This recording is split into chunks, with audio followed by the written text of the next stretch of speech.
What was I thinking? Like, can you imagine? Can you imagine rocking up to a country you don't know a single soul, you ain't got no job, you got less than $100 in your bank account, ain't got nowhere to stay, nothing to eat, no plan, just a wish. You know what I did?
There was a time when I let other people's opinions delay my next move.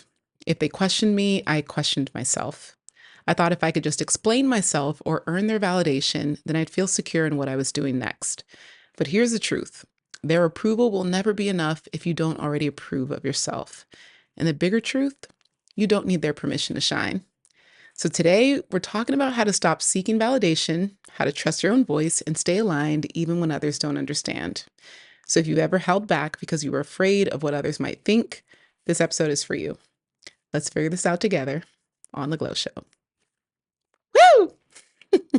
I told y'all the intros might change every episode. Welcome back to this season of How to Glow in the Dark. So in the last episode, we talked about how to stop comparing and start contextualizing when it comes to your path and someone else's. I wanted to build off of that with this episode so that when you stop comparing, you can also stop seeking approval from those same people that you might envy or covet. They've got that house, they've got that marriage, that vacation, those well-behaved kids. And even if you get out of the comparison trap, you might still be in the envy loop. And you're like, okay, well, maybe I can start to ask them how they did it and start to seek some of their advice. But sometimes you're not actually seeking advice, you're hoping for approval. You're hoping for a silent cheerleader from someone who is where you want to be. So, yeah, I think this is going to be an interesting conversation. And I also want to talk about what happens when you finally embrace your lane, but people still aren't clapping for you, and how to be your own biggest fan. I feel like this is my story through and through, where I had a vision or I had an understanding before the world caught up. And I'm not like a visionary in some grand, like, I just I just understood the internet faster than most people. And I forget the percentage, if it's 1 or 3%. But at the time I started my first blog, maybe it was 7%. I really should have looked this up before I started recording. But let's say it's 1 to 7% of the entire internet, sorry, of the entire world was using the internet at the time that I launched my blog. So it was not common to have a website. It was not common to use email as a primary form of communication. I saw the I saw the future of what the internet could be, and I was okay with people not understanding it yet. And I think there's not many opportunities where you can say you were an early adopter or you were able to be 10 years ahead of the rest of the world. So I'm really grateful that growing up in California and in our district, there was something that was passed that allowed computers to be brought to all public schools in our district, all elementary public schools in our district. And yeah, had that not passed, I wouldn't have had that early access to computers and Ask Jeeves and yeah, like AOL came a few years later, but there was such a big wave of all of that. So let's talk about the first time I didn't have anyone clap for me. Not the first time, but this is a good example because I feel like many of you don't know this story, so it could also help you contextualize my journey. So there was a period between 2013 and 2014 where, or this, I guess we can just call this 2014. So 11 years ago, where I'm coming off of this multimedia internship, mind you, one that I created and pretty much pitched. There was no position like this prior to them hiring me to do it. And I was studying abroad at Harlexton College, first as a student. And I mentioned how I was an ambassador, I was a resident assistant, and I was a blogger for that university.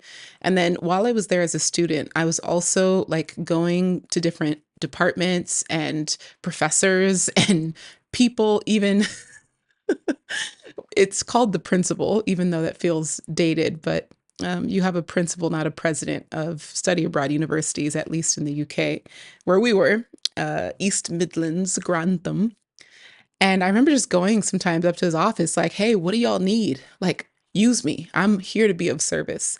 And I knew that if I created so much value, even if they didn't understand the value that I was creating, I knew that I can give them the final product and they'd be able to say, oh, we do see the difference. And there would be, when I was there as an intern, there would be like these presentations. So the students were able to do like these group trips. And let's say we were going to Ireland for a long weekend. So we had 4 days in Ireland. We were taking a ferry and yeah, we had excursions and all that. If I was one of the student office leaders, I was in charge of a certain amount of students, and that was like it. So I go there, it's comped by the university, and I'm just in charge for certain things. But I took it a step further and I said, why don't I redesign this PowerPoint presentation to actually get them excited for the trip briefing so that you're not just coming to hear me read a list or hear anyone read a list of what to expect in Ireland, but I share photos, I do research, I look up the best things to do, and I get them actually excited for what's to come, even festivals, parades, whatever might be going on in that country, I included in the presentation. And before Canva was around, like we had PowerPoint. Well, we had Paint. That's old school. But PowerPoint was also a great visual canvas for me because I can really just combine the elements of typography and graphics and put together these presentations that got people excited to travel. So, anyways, during those briefings, like I made it a point to go above and beyond. So I was always trying to do my best. And even with all of that, said and all of that done, there wasn't enough budget in the university to make me a full-time position because ultimately that's what I was trying to vie for. I'm like, okay, if they see me as an intern, like imagine if they had me on full-time staff, full-time rotation, where yeah, they had all of my hours, all of my dedication, and I had my blog on the side still, but there was no traction. There were no readers. I had no content. I was pretty busy with just doing my role as an intern and also all these other departments, all the random stuff. So, anyways, when they didn't have a position available, the principal was so like, he was so sad because I could tell he saw that I was petitioning, I was campaigning for this position, but he was also stepping down. Shout out to you, Gordon Kingsley, by the way. He was also stepping down as a principal the year that my internship ended. So I was kind of stuck with, I had maybe 2 weeks left of my British visa to work in the UK. And I was hoping like they would be the sponsor to extend to a permanent visa. And yeah, I had just a few euros. It was less than 100 euros, but definitely enough to book a one-way ticket to Barcelona. And I had no plan. I had no plan. I had never been to Barcelona before. Just, oh, to be 24 again. What was I thinking? Like, can you imagine? Can you imagine rocking up to a country you don't know a single soul? You ain't got no job. You got less than $100 in your bank account. Ain't got nowhere to stay, nothing to eat, no plan, just a wish. You know what I did? I whipped together a website called, oh my gosh, the Global Academy. Yeah. Oh my gosh. I was quick on my feet. I had about a week to decide, okay, I gotta leave the UK, but let me figure out where to go. So in that week, I was like, okay, the Global Academy, I can create this, and I'm going to go to a place where the most basic way that I can earn some type of an income is teaching English. And I know I have that under my belt. I didn't have an accreditation at the time, actually got one later to teach English as a second language, or as a foreign language. But I did know I'm a native speaker, and that's enough for most people. Many of my tutors, like my Bahasa Indonesia tutor and my current Thai tutors, they don't have teaching degrees. I use them on a website called Preply. They don't have like teaching certifications. They're of the descent. They're Indonesian. They're Thai. That's all I need. So I trust like that's enough. And if your teaching style matches my energy, I'm good with that. So I knew I could bank on teaching English as a way to earn something. I didn't even have like a base rate. I was like 10 euros per lesson, 15 euros, 20 euros. I was happy with whatever they were willing to pay. And I was willing to give discounts if they bundled like multiple lessons in a week. So I didn't have the foresight to think about, ooh, this is how I'm going to stack. I was like, this is how I'm going to eat. Just wanted to eat, y'all. So I remember sharing this on LinkedIn. And of course, at that point, I did have many professors and uh, past peer classmates from college that were kind of watching my journey because they did see that like, oh wow, she's really doing it. She's abroad. She graduated, and then the next week she was on a flight, and she's figuring it out. So yeah, 6 months after that internship, or 6 months after the start of that internship, I'm now in Barcelona. I have the Global Academy. I wonder if that website is still live. Because Lord, child, I'll be paying for all these domains. Okay, so I have that website and I share it on LinkedIn. Like, I'm really excited. I'm in Barcelona and I'm here to teach English. And I will never forget, I won't name the person. And to this day, I haven't really forgiven the comment.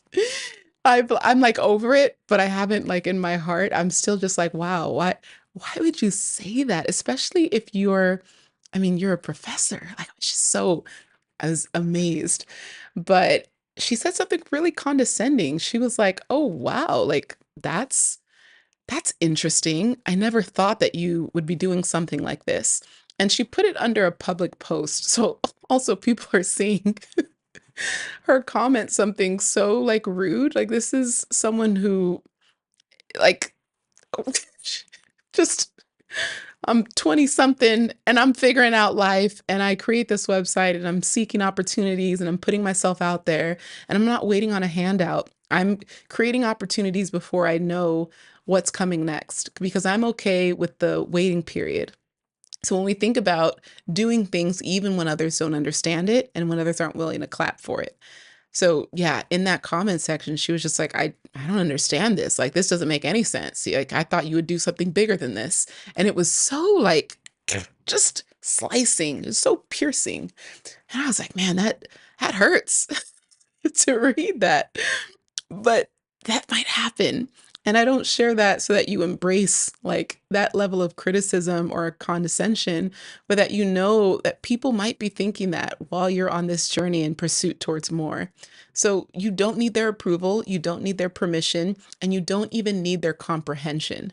I need you to just take action and understand that they'll be asking questions in the beginning, but they'll be asking for help at the end. Okay, so tip number one.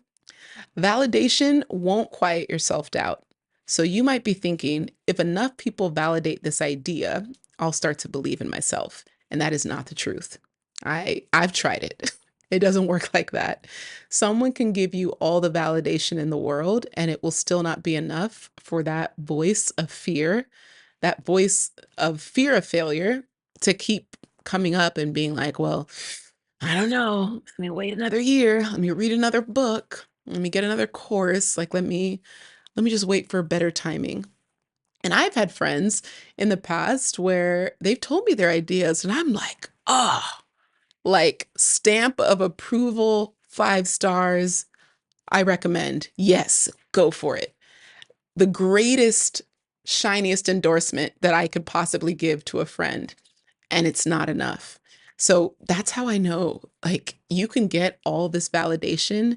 It won't quiet your inner dialogue of not feeling worthy, of not feeling enough, of not being secure in your decisions, and not trusting that what you're doing is going to work out some way, somehow.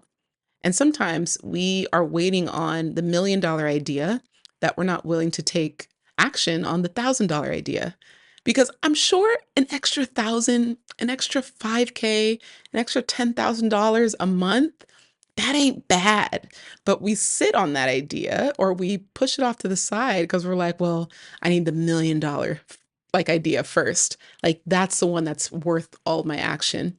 And we trick ourselves into thinking that our best self is going to show up when the greatest idea lands. And that is not the reality.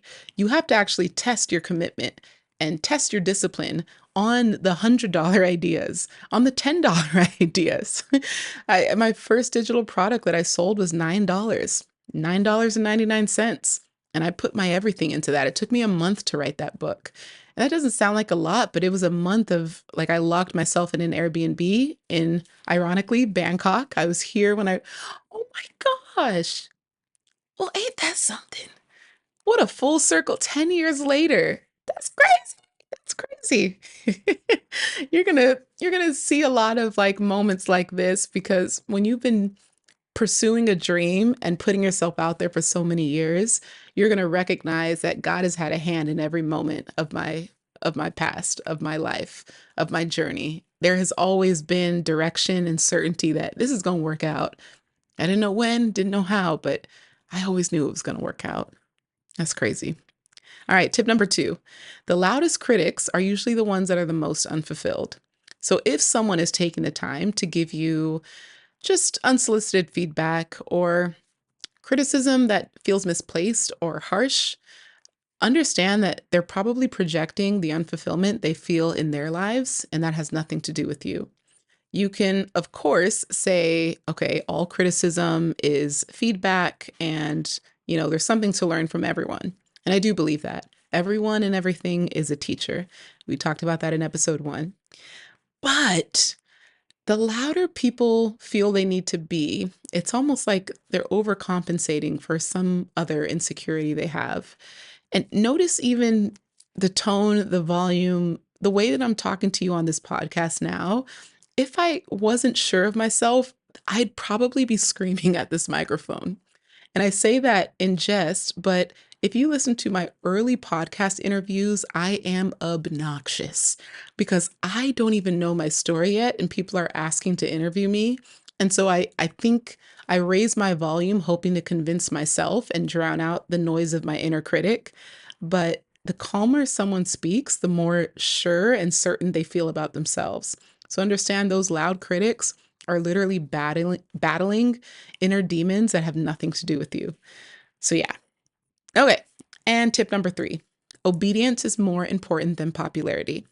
So, even if you know that God has been whispering and tapping your shoulder to do this one thing, and you're like, well, that's not going to be the thing that gets me the millions of followers or the fame, the notoriety, the fancy accolades. I want to be on these lists and be featured with these people.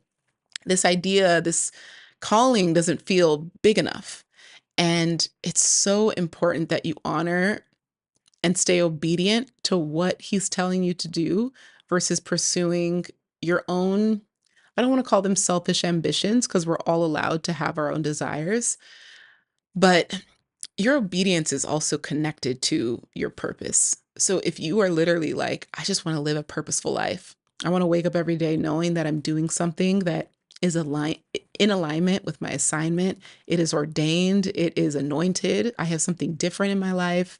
I know I'm meant to do this one thing, and I'm just here to focus on doing that one thing really well.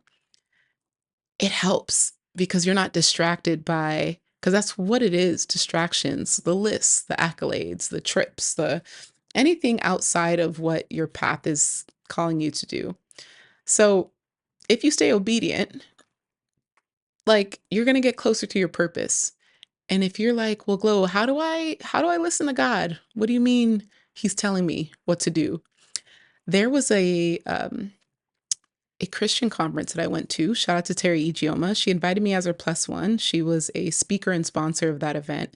And one of the speakers said, have a strategy session with God. And I had never heard anything like that before. And basically, they were just like, put on worship music, get quiet, and just get out some paper, get out your whiteboard, and just let God speak to you and through you. And so I did it. And it was like 5 hours long. That night, was it that night or the next day? It was daytime, probably the next day because it was that conference went late. So yeah, I just put on praise and worship music, Ty Tribbett, Kirk Franklin, Dodie, like I just put on a bunch of music that just let me soak in the word and the presence of God. And the lyrics of those songs, oh, like Kiki shared, there's sometimes Yolanda Adams, sometimes a song will play in the right moment you're questioning God's presence or God's direction in your life. And you'll be like, oh, that's it. Like even this podcast, I could be saying something and you're like, oh, it's not me. When I tell you, I script the intro and I have bullet points for like what to say. Everything else, I'm like, God, I just pray before I record. I'm like, you tell me what to tell the people because y'all know I can just ramble. So I trust that if I come up with a title, God will give me the script and you tell me what to say. And if you're watching on YouTube, you see that I'm making eye contact 'cause I'm not reading off of anything. I don't have a teleprompter. And I just trust that, like, my experience, my story, my intuition, and my obedience is guiding me forward. And so the more you stay obedient, the longer you stay connected to what he's telling you to do, the easier it gets. And not that it's always going to be easy, but the easier it gets to listen. And I don't want to have to trust myself and rely on myself. So I'm grateful that I know that God is always in my corner. Okay? Now, if you live for their approval, you will die from their rejection. Approval is dangerous to constantly seek. We talked about rejection sensitivity, which is something that is common with ADHD people. But if you struggle with being rejected, you really need to try rejection therapy, which is a daily process of collecting no's. Just walk up to someone randomly on the street and say, "Hey, can I borrow $100?" That's bold. Don't do this on the East Coast or Cali. But just think of like obnoxious asks, not obnoxious ass like a BBL, but obnoxious asks. Where my water at? Okay. So yeah, I think that's probably the best thing you can do. And there's also a TED talk on this. I forget the title, but maybe search TEDx collecting no's or TEDx getting rejected every day, something like that. Okay, so your assignment is in the next 24 hours, I want you to make a claim, decision, or take action on something that you've been afraid or unwilling to do. And this gets people into just like, okay, Glo told me. One thing I love with my clients is they know that they're able to do something, but they'll sit on it for 5 months. They'll sit on it for several weeks. And I'll be like, okay, so one of your action items in the next 24 hours, you're going to post this. In the next 24 hours, you're going to do this. And every single time they're able to do it. There was no 5 month prep that was necessary. It's just they needed the challenge. They needed the direct invitation, the direct ask of like, hey, you have 24 hours to do this. And sometimes we're willing to do something to please someone else versus satisfy ourselves. So, hey, if that gets you to move, so be it. All right. Nigerian proverb of this episode is I got caught on whether I should read it in normal voice or Nigerian accent. Let's do normal first. Okay. He who wants to fly must first learn to stand and walk. He who wants to fly must first learn to stand and walk. And what that means and how it relates to this episode, if you are trying to get permission to fly and you haven't allowed yourself to walk on your own time, on your own dime, what's the point? Stop trying to look at the end goal as, wait, I need to get there and I need someone to tell me that I'm capable.